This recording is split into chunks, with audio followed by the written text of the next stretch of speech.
Hello my dear friends. I hope कि आप लोग ठीक होंगे और अपनी पढ़ाई सही तरीके से कर रहे होंगे। मैंने कल जो वीडियो डाला था और उस पे मैंने देखा तो मुझे ठीक लगा। कुछ लोगों ने उसकी सराहना की और मुझे मोटिवेट किया।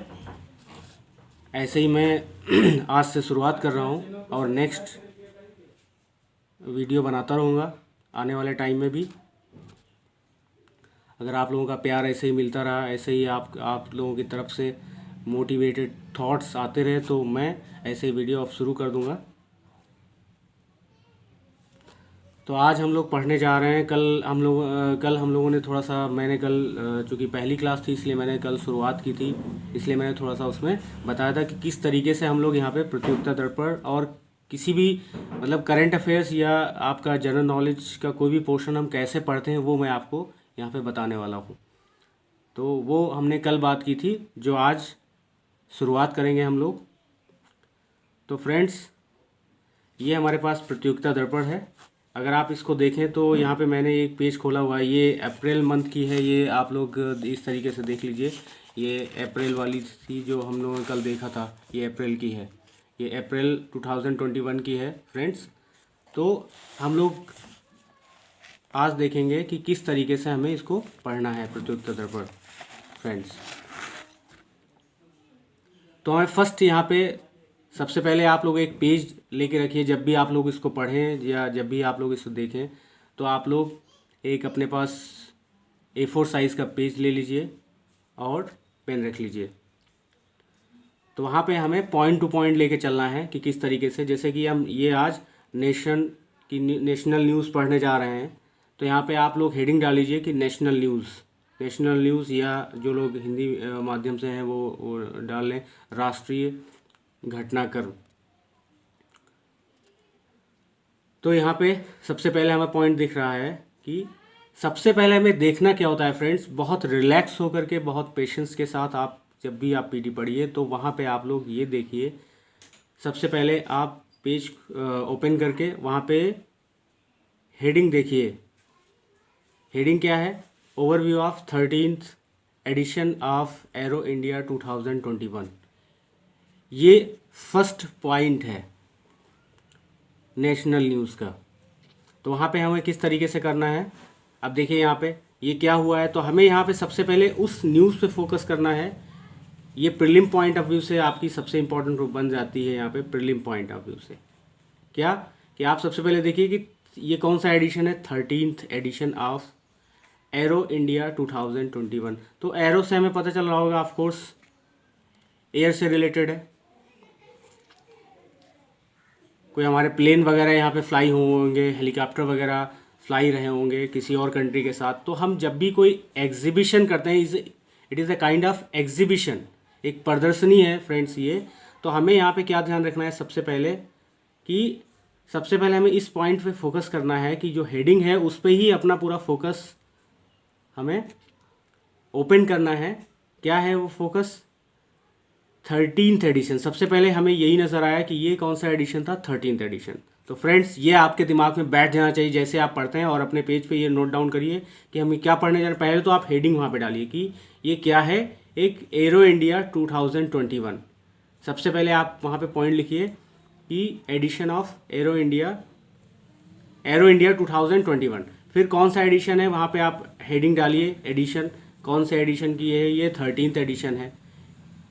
तो इसका मतलब ये इससे पहले होती रही होगी। तो फ्रेंड्स, यहाँ पे हमें याद रखना है, सबसे इंपॉर्टेंट बात यहाँ पे याद रखना है, this is a military exercise, biennial military exercise. तो यहाँ पे देखेंगे आप, यहाँ पे नेक्स्ट लाइन जो है, यहाँ पे जब हम शुरुआत करते हैं फर्स्ट पैरा, इस स्टेंजा की फर्स्ट लाइन देखिए आप, क्या है, 13th edition of biennial military exercise. तो क्या है फ्रेंड, ये एक मिलिट्री एक्सरसाइज है कि हमारे पास जो चीज़ें हैं वो कितना मतलब अपने ऊपर डिपेंड है। यहाँ पे अभी मैं आगे इसको बताऊंगा कि इससे ये रिलेटेड है कि ये हम अभी कितना अपने ऊपर डिपेंडेंट, हमारे पास क्या क्या चीज़ें हैं। तो ये कौन सा एडिशन है फ्रेंड, आपको यह याद रखना है कि ये 13th एडिशन है। सबसे पहले ये आपको पॉइंट में डालना है कि एरो इंडिया 2021 का ये 13th एडिशन है। दूसरी बात आपको यहाँ पे फ्रेंड याद रखनी है कि ये एवरी 2 ईयर के बाद ये एक्सरसाइज होती है, एवरी 2 ईयर फ्रेंड्स। ये हर 2 साल के बाद जो है ये एक्सरसाइज होती है फ्रेंड। इस बार का इसका वेन्यू क्या है ये भी आपको वहाँ पे हेडिंग के माध्यम में लिखना है कि वेन्यू क्या इसका रहा। तो वेन्यू में आप इसको हेडिंग डाल के वेन्यू लिख सकते हैं, वेन्यू क्या है। तो वेन्यू आपका जो बेंगलुरु रहा, तो ये आपका इंपॉर्टेंट पॉइंट हो गया, बेंगलुरु कर्नाटका। फ्रेंड्स मैं आपको जितनी इसमें बातें इंपॉर्टेंट है वो बता रहा हूँ, वो आप लोग ध्यान रखिएगा। स्टेप बाय स्टेप मैं आपको पॉइंट टू पॉइंट बताने की कोशिश कर रहा हूँ कि सबसे पहले आप एरो इंडिया 2021 वहाँ पे डालिए। उसके बाद आप कौन सा एडिशन है, 13 एडिशन है, ये आपके दिमाग में आ जाना चाहिए। तीसरी बात आपका कौन सा वेन्यू रहा, बेंगलुरु कर्नाटका, ये आपका वेन्यू इंपॉर्टेंट हो गया। चौथी बात फ्रेंड्स ये किसके अंतर्गत थी, किसके अंदर, मतलब ये एक्सरसाइज विद इन कौन से अभियान, कौन से मिशन के अंतर्गत है ये।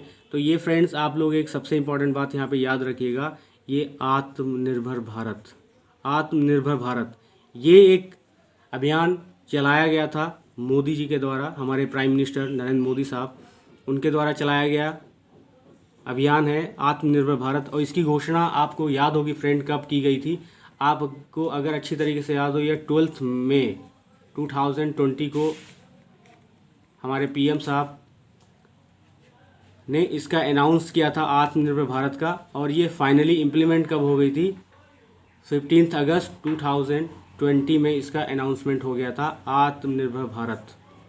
सेल्फ रिलायंट ग्रुप, वहाँ पे उन्होंने बोला था जब वो संबोधित कर रहे थे आपका जो 15 आपका 15 अगस्त के दिन इंडिपेंडेंट डे के उपलक्ष्य में उन्होंने आत्मनिर्भर भारत को संबोधित किया था। वहाँ पे उन्होंने वर्ड बोला था सेल्फ रिलायंट, वी शुड और we ought to be self reliant. तो सेल्फ रिलायंट उन्होंने वर्ड यूज़ किया था कि हम लोग जो है अपने ऊपर डिपेंड हो जाएं, सारी चीज़ें हमारी खुद की होनी चाहिए। इंडिजीनियस को उन्होंने जो इंडिजिनाइज चीज़ें थी उसको उन्होंने बढ़ावा दिया। तो इसीलिए इसकी थीम भी फ्रेंड आपको याद रखनी है। क्या थीम है इसकी फ्रेंड, थीम इसकी ये है कंसीव, इंडिजिनाइज,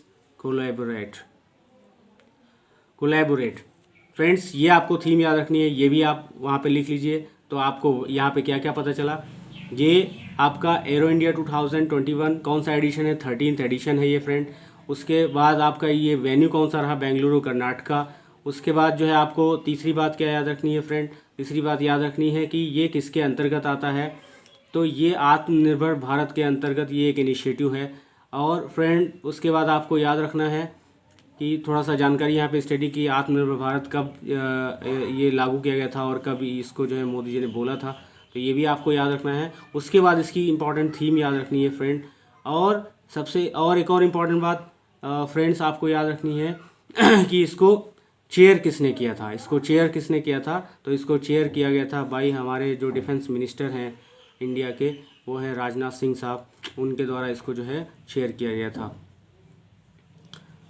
ठीक है फ्रेंड, तो यहाँ पे आपको याद रखना है हमारे पास DRDO है, तो ये जाहिर सी बात है उसके ये मिशंस हैं। तो आपका जो defence research and development organisation जो सबसे इम्पॉर्टेंट ऑर्गेनाइजेशन है इंडिया में डिफेंस से रिलेटेड, तो ये इसने ऑर्गेनाइज़ किया था उसको। और इसमें इंडियन एयरफोर्स ने भी का भी कोऑपरेशन रहा था। Department of space and union civil aviation ministry, इसका भी इसमें कोऑपरेशन रहा था। तो ये भी आप एक साइड में लिख सकते हैं फ्रेंड, ये आपके लिए इम्पॉर्टेंट था।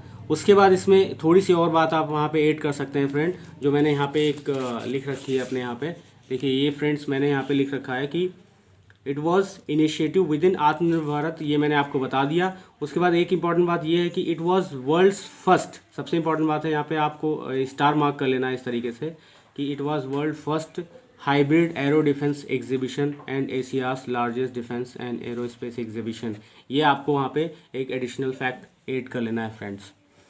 नेक्स्ट पॉइंट पे हम लोग आते हैं। तो यहाँ पे इतना ही इंपॉर्टेंट था फ्रेंड, इसमें अब आपको ज़्यादा पढ़ने की ज़रूरत नहीं है।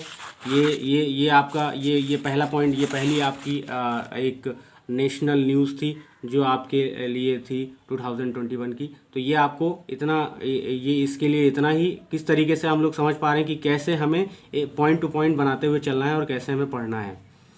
देन नेक्स्ट फ्रेंड, हम इसमें हमारे टारगेट्स क्या क्या रहे और इसमें इसमें इसमें बाकी ये क्या क्या टारगेट्स हैं हमारे, और क्या क्या इसमें उन्होंने क्या क्या चीज़ें किया और क्या सिस्टम है, वो सब हमें इसमें करने की फ्रेंड्स ज़रूरत नहीं है। तो इस तरीके से हमें ये पेज ये यहाँ पे ख़त्म हो जाता है, तो ये यहाँ पे करने की ज़रूरत नहीं है। तो रिमेनिंग पोर्शन है ये। देन नेक्स्ट फ्रेंड, हम लोग नेक्स्ट पेज पर आते हैं। तो वहाँ पे देखिएगा आप लोग, अगर आपको दिख रहा हो कि किस तरीके से है फ्रेंड्स, ये आपको न्यूज़ दिख रही है यहाँ पे friends. India Afghanistan cooperation, India Afghanistan sign MOU for construction of Lalandar सेतु डैम इन अफगानिस्तान। तो फिर हमें अगेन मैं आप लोगों को कह रहा हूँ कि आप लोग फोकस करिए इस हेडिंग के ऊपर। ये जो हेडिंग आपके मार्जिन आपके सामने रखा हुआ है, इस पे फोकस करिए कि वो क्या कहना चाह रहा है। पेशेंस के साथ दिमाग को एक जगह कंसंट्रेट करके आप हेडिंग को ध्यान दीजिए, उसको पढ़िए सही से कि India Afghanistan cooperation, India Afghanistan sign MOU for construction of Lalandar सेतु डैम इन अफगानिस्तान। तो आपका ज़्यादातर पोर्शन यहीं पे कवर हो जाता है फ्रेंड्स, अगर आप इस हेडिंग को बहुत अच्छी तरीके से लर्न करते हैं तो यहाँ पे ये कौन सी न्यूज़ है, ये आपको यहाँ पे हेडिंग डालनी है अपने पेज पे। ये एक इंटरनेशनल रिलेशन न्यूज़ है, इंटरनेशनल रिलेशन। ये किस तरीके की न्यूज़ है, ये एक इंटरनेशनल रिलेशन। अब इंटरनेशनल रिलेशन हमारे किसके साथ है इंटरनेशनल रिलेशन, तो इंटरनेशनल रिलेशन हम कर रहे हैं किसके साथ, अफगानिस्तान। अफगानिस्तान आपको पता होगा, अगर आप ज्योग्राफी पढ़े होंगे फ्रेंड्स, तो अफगानिस्तान आपका northern eastern part, northern western part आपका है फ्रेंड्स, आप समझ सकते हैं। और ये इंडिया का नॉर्दर्न वेस्टर्न पार्ट है। तो इसके साथ हमने क्या किया हुआ है, इसके साथ हमने ये फुल फॉर्म, फ्रेंड कभी कभी ये फुल फॉर्म पूछ लेता है, ये बहुत इंपॉर्टेंट होता है और जनरली अक्सर लोगों को पता नहीं होती है। तो ये आपको याद होनी चाहिए, ये आप एक जगह या फिर नोट डाउन करते हुए चलिए। मेमोरेंडम ऑफ अंडरस्टैंडिंग, इस फुल फॉर्म का मतलब है मेमोरेंडम ऑफ